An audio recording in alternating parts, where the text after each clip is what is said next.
So before we start our BE, there's some supplies that we're going to need. We're going to need some hemostats, lots of KY jelly, some gloves, a chuck for the bed, and some extra washcloths just to kind of clean up with. We are going to fill our bag about 1,500 milliliters with about 1,500 liters of barium at probably a little less than room temperature so we don't shock the colon. It'll be a little bit more comfortable for the patient and be easier for it to flow through the bag and the tube. We're not going to hang it any more than 24 inches above the patient. We're also going to have a little air inflator cuff on the edge of, or this for the inflation cuff on the tip, and we're kind of just going to test it, make sure that it will inflate correctly, and it does. We're also going to have a little stopper on the tube that will start the flow of barium or cut off the flow of barium. And there's also a little air pump that's going to pump air through the tip when we use double contrast studies. So we're getting ready to do a barium enema. I have my Bucky in park and my tube in park, so we're set up for the fluoroscopy. I also have my table set up with a check on it in case there's any mess going on with the BE. Now I'm going to get my patient. Hello, I'm Brianne. Your name's Katie? Yes. What's your last name? Kleinhammer. And your date of birth? 9/17/90. All right. Are you taking any medications? No. Any chance you could be pregnant? No. Any allergies? Nope. Okay, go ahead and sit up on the table. So why are we doing this exam today? I'm having some lower abdomen pain. Okay. Have you ever had any surgeries? No. And any? Have you ever had this exam before? No. Okay. I'm just going to explain it to you a little bit. Basically, we're going to be inserting this tube into your rectum and filling your colon with the barium here, and then we're going to be taking a few pictures and see how it's going to be moving through your intestines. Okay. Okay, so now I'm going to begin the BE. The first step is going to be to take a KUB scout of the patient to make sure that their intestines is cleaned out. So I'm going to use a 14x17 film, put it in the Bucky, center out the iliac crest, at the top of the iliac crest, and I'm going to take my first image. I'm going to run that image.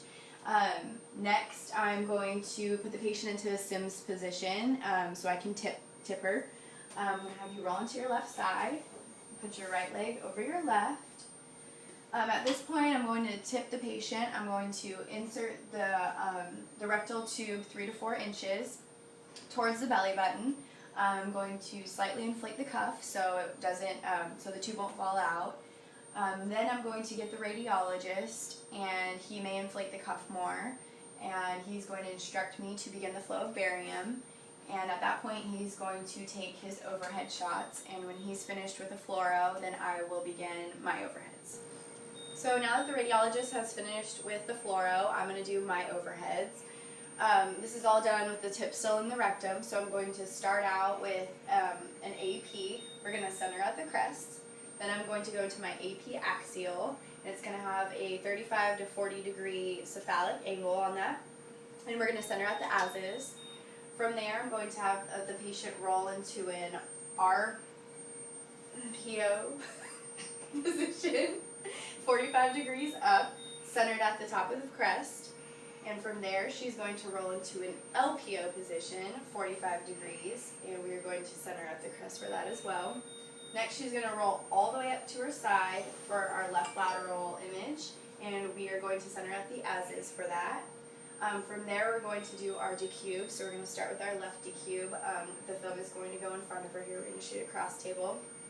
From there, she's going to roll onto her back, and then roll all the way over to her right side for the right decube. After the decubes, my patient goes prone. All the while, we are watching the the rectal tube placement, make sure it doesn't come out or get tangled in the patient's legs.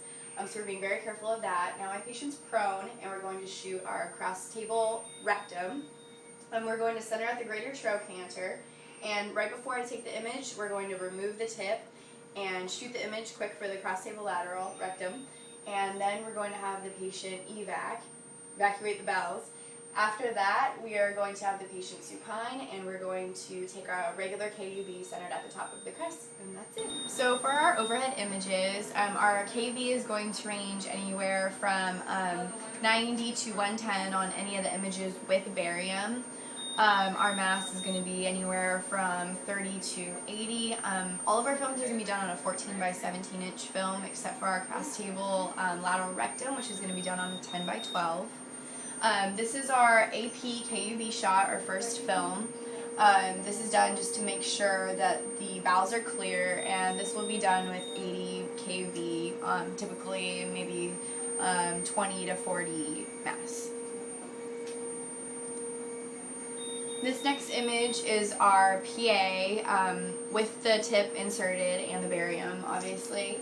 And this is done just to show the entire colon. Our left lateral decubitus image, and it is done to show air fluid levels. This is our right decubitus, and it does the same thing, shows air fluid levels in the colon on either side. This is my cross table lateral rectum shot. And this will just show the barium in the distal colon. This is after the tip is removed. And this is our post-evac shot, just to show how much barium is still left in the colon. So some images that weren't shown on here were an RPO and an LPO. The RPO is done to show the left colic flexure and the descending colon. The LPO is done to show the right colic flexure and the ascending colon. There's also a left lateral done to show the rectum and the distal colon. And our Chastel-Lupine method, axial, is also done post-evac to show the sigmoid and the rectosigmoid junction.